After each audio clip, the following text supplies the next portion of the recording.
সকলকে সালাম জানাচ্ছি। আলোচনা করতেছি রবের দিকে আহ্বান করার পদ্ধতি এবং নিয়ম নিয়ে। রব্বুল আল্লাহ কুরআনুল কারীমের ভিতরে ইরশাদ করেছেন, উদউ ইলা সাবিলি রাব্বিকা বিল হিকমাতি ওয়াল মাউইজাতিল হাসানাতি ওয়াজাদিলহুম বিল্লাতি হিয়া আহসান। উদউ ইলা সাবিলি রাব্বিক, উদু আহ্বান করো, ইলা সাবিলি রব্বিক, রবের দিকে আহ্বান করো। উদু ইলা সাবিলি রব্বিকা বিল হিকমত, রবের দিকে আহ্বান করো প্রজ্ঞাভাবে, হিকমত সহকারে। ওয়াল মাউইজাতিল হাসানা, এবং সুন্দরভাবে উপদেশের মাধ্যমে। ওয়াজাদিলহুম বিল্লাতি হিয়া আহসান, এবং সুন্দর কথাবার্তার মাধ্যমে। রবের দিকে আহ্বান করো হিকমত সহকারে, সুন্দরভাবে কথাবার্তার মাধ্যমে। রব্বুল আল্লাহ আরও বলেছেন, তার চেয়ে উত্তম কথা আর কার হতে পারে যে মানুষকে আল্লাহর দিকে আহ্বান করে এবং নিজে ভালো কাজ করে এবং অকালা ইন্নানি, এবং বলে নিশ্চয়ই আমি একজন মুসলমান। সমস্ত নবী রাসূলগণ তারা তাদের কওমকে, তাদের জাতিকে এইভাবে আহ্বান করত, ইয়া কওমি ইবুদুল্লাহ, হে আমার জাতি, আল্লাহর ইবাদত করো, তার দাসত্ব করো।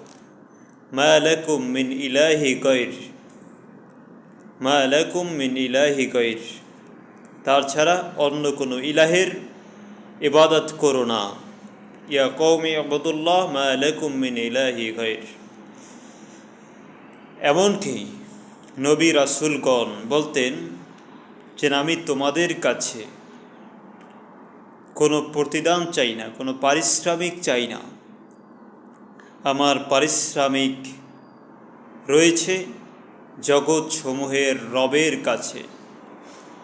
অর্থাৎ তারা হিকমতের সাথে দাওয়াত দিত, নিজে ভালো কাজ করত, মানুষের সাথে সুন্দরভাবে কথাবার্তা বলতো, নমনীয় হয়ে মানুষকে বোঝাতো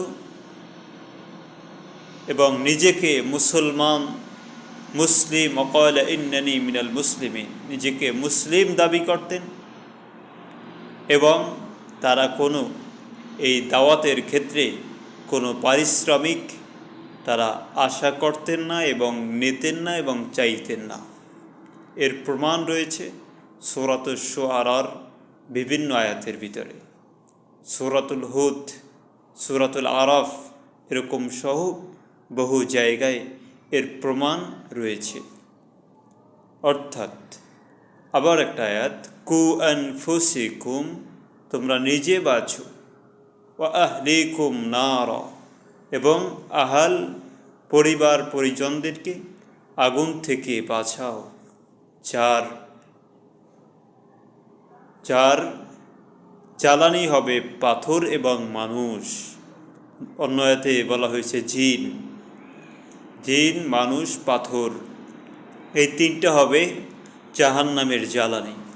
রব্বুল আল্লাহ আমাদেরকে সত্য বুঝে সত্যের দিকে, ওয়াতাওয়াসাউ বিল হক ওয়াতাওয়াসাউ বিস সবর, সত্যের দিকে আহ্বান করো এবং ধৈর্যের দিকে আহ্বান করো। ওয়াতাওয়াসাউ বিল হাক্কি ওয়াতাওয়াসাউ বিল মারহামা, এবং মানুষদেরকে রহম, দয়ার প্রতি আহ্বান করো। তারা যেন কঠোর না হয়, তারা যেন ধৈর্য না হারায়, মানুষ যেন সত্যের পথে থাকে। এই কথাগুলো আল কোরআন থেকে বর্ণনা করা হয়েছে। রব্বুল আল্লাহ আমাদেরকে এর মাধ্যমে আমল করার তৌফিক দান করুক।